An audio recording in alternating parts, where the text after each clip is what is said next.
There's a place, He comes to me. Though I'm blind, He helps me see. Though I see dimly in this place, one day I'll see Him face to face. This is Kurt Kaikkonen, pastor of Calvary Chapel, Waterford, at your neighborhood church. Today on Face to Face, we'll be in the book of Matthew. So grab your Bibles and let's get started. If you want to hear this complete message in its entirety, go to yourneighborhoodchurch.com, where you can download Your Neighborhood Church app at the App Store. But the people here who have made it through the tribulation are the tribulation saints and the Jews who have now received Jesus as their Lord and King. Now, the way that I look at this is I look at this kind of the same way as I look at my own life, as how I'm a father. And I'm the head of a household. And with me and my family, we've moved across country a few times. We've even moved over the ocean. And my children, they would have no idea of what it takes to move across the country. They don't understand about selling homes. They don't understand about mortgages and titles and transfers, or coordinating the moves of household items and getting everybody registered for school and how to figure out your work schedules. And even if I did explain all of this to them, they still wouldn't understand. And so all I tell them is, hey, we're moving. It's going to be great. And so they get a glimpse of what we're doing. And then I tell them that, hey, you may see some things that you've never seen before, but don't worry, because I know what I'm doing. Because this is all planned. I have it all figured out because I've done things like this before.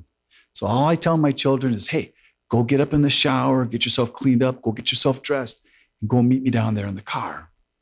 And that's kind of how I see it here, that there's going to be a lot of changes. There's going to be a lot of movement. And it's because the world is moving from one way of living to another. And it's a way we don't know. And so now we have Jesus appearing and the Son of Man coming in the clouds. And all the power of the heavens are being shaken because a lot of things get shaken in a move. And we're all getting ready for our big move, for the change. And then there's an announcement, and it's like this great trumpet. And it's to send all the angels out to get everybody together and get everybody all lined up because, hey, it's time to get on the buses. Because everyone who's saved and everyone of all of God's elect, all who have died in Christ and all who are alive, all of us in God's family, we're going to be moving into a different direction. Though we've never seen things like this, we can trust God that He will see us through, even through all of this. Because God, He has already taught all of us how to live in faith. And that if we're willing, that we'll be able to trust Him. Because all of us, we've lived on a small little planet that travels about 1,000 miles an hour in its rotation around the sun. And the gravity has never failed, not once. Nobody has ever flown off the planet. And He's provided everything we've ever needed. The sun, the water, the shelter, the food. And He's done this every day, day after day, in all of our lives. And He's never failed us. But even when these things that we're used to, and they do fail, like the sun and the moon, God won't. And we'll find out that we haven't been so dependent on those things as much as we've been dependent on a God who loves us and who will care for us all the way into eternity. And so I kind of wonder if the sign of the Son of Man may be Jesus Himself shining with His light and with His glory, just like we saw like in the Transfiguration where He was bright as the sun. Because now we see that the sun is darkened. And it does say that all the tribes of the earth will see it. So maybe they'll see Him in the clouds and the earth will rotate and everybody will all get a sight of Jesus. But that's just speculation. But what it does say that everybody's going to mourn. And I believe that's because the whole world, they rebelled against Him and they hadn't believed in Him. Although they were told about Him, they just didn't want to. And so now here he is, and they see Jesus, and they see that he's amazing and that he's great. And this is just all my imagination, I know, but that's because there's just not a lot written about this, and nothing like this has ever happened before. And so now Jesus, he gives us this parable about a fig tree. And if you remember, this very same week, Jesus had just cursed a fig tree. And it was that day after the triumphal entry and after he cleansed the temple, where the fig tree had no fruit on it. And if you remember, we talked about that the fig tree represented the nation of Israel, and that how a fig tree had always been a symbol of the nation of Israel. And that fig tree, after Jesus had cursed it, it dried up and it died fruitless. But now we see a fig tree and it's planted again. So this is something to be seen in the future. And this fig tree is growing. And we're also told it's tender. And so it's young and it's putting forth its leaves because summer is near. So that means the seasons are changing. And then it says, when you see these things, it's going to be near. So when we see this, we're supposed to be looking for something. And where our Bible translation says, it is at the door, in the Greek, it actually says, he is at the door. So let's look at this. Israel, they became a nation in 1948. And so it's still a young nation, and it's tender. It's a little over 70 years old. It's just a baby nation. And so now you have this fig tree, and it's planted back in the land after 2,000 years of being fruitless. And so what I think Jesus is saying is that when you see this, when you see Israel back in the land, and you see that the nation is growing, that the time is near. And then he says, it is so near that he is at the door. And so it's almost like Jesus is saying, hey, I'm here. I'm just right outside that door. And then Jesus says, assuredly, I say to you that this generation will by no means pass away till all these things take place. And it's possible that Jesus is saying that this generation of Israel, that when it returns to the land, that this will be the generation that will see all these things to come to pass. And a typical generation in the Bible is 40 years. But when you look at Genesis 15, when God talked to Abraham, he told him that his descendants would be in Egypt for 400 years. And then God told Abram that he will bring them out in the fourth generation. So here in the Bible, a generation is 100 years instead of only being 40 years.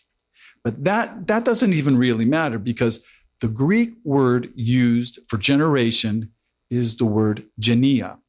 And it doesn't have to be translated as a generation. That word genia can equally be translated as race or as family. So Jesus could be saying that this family of Jews, the ones that come back to the land, will not pass away till all these things take place. And then Jesus says that everything else will pass away, the heavens and the earth. And he does tell us, he says, all these things are going to happen. But these things, they're going to happen. And he says, my words, they will in no way pass away. And so then Jesus goes on to explain how no one knows the day or the hour except for his Father. Not even the angels know. And then Jesus, he says this statement over and over because he says it in verse 36. He says, no one knows. And then he says in 39, did not know. Verse 42, do not know. Verse 44, an hour you don't expect. And this theme of not knowing the hour continues all the way throughout the chapter, all the way into the next chapter. And so if anybody ever tells you that they know when Jesus is coming back, and all those books and those false prophecies where it gives a day or it gives a year, they're like 88 reasons for 88, or those cults who already claim that Jesus has already come back, you really need to understand they're lying. And at the very best, they're just misguided and they're guessing. They're not listening to Jesus. And so this coming back that we're talking about right now is the rapture of the church. This is not Jesus' second coming at the end of the tribulation period.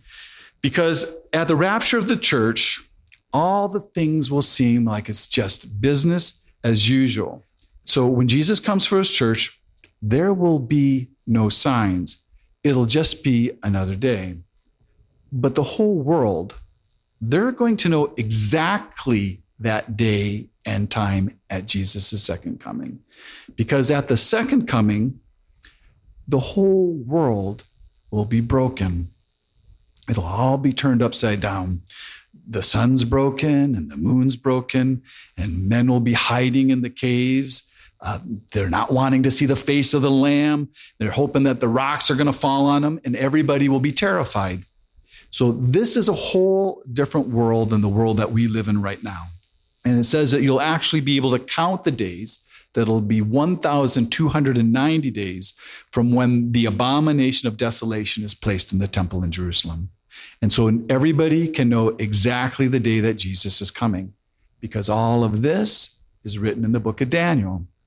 And it will be just like all of Daniel's other prophecies, with the counting of the days, like the counting of the days for the triumphal entry and when they return to the land.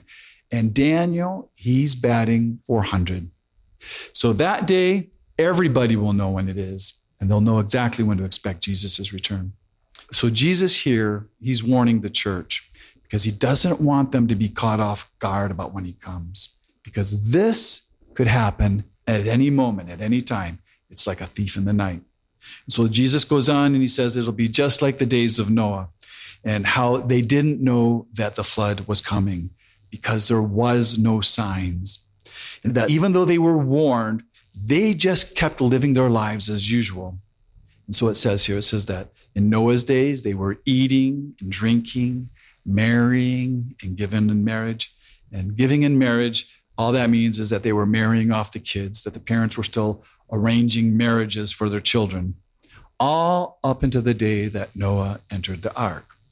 And when you look at this same passage in Luke of the Olivet Discourse, it doesn't mention Noah at all, but it talks about the days of Noah because it gives us a warning. And it says, "Take heed to yourselves, lest your hearts be weighed down with carousing, drunkenness, and cares of this life, that day come upon you unexpectedly."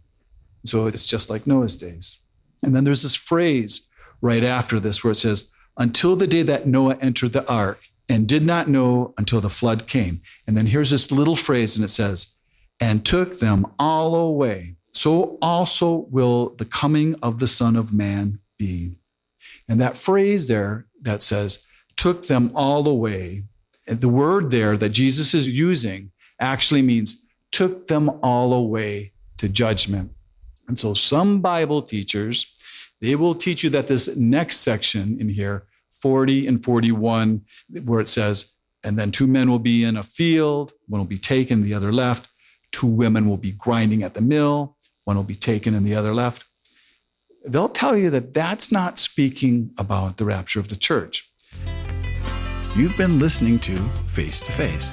Face to Face on this radio station has been provided by Your Neighborhood Church. If you want to help support Face to Face and put this program on other stations just like yours, you can contact us at yourneighborhoodchurch.com or write Your Neighborhood Church, P.O. Box 500, Romeo, Michigan 48065. There's a place he comes to me. Though I'm blind, he helps me see. Though I see dimly in this place, one day I'll see him face to face. Tune in again tomorrow at this same time as we continue to go through the Bible.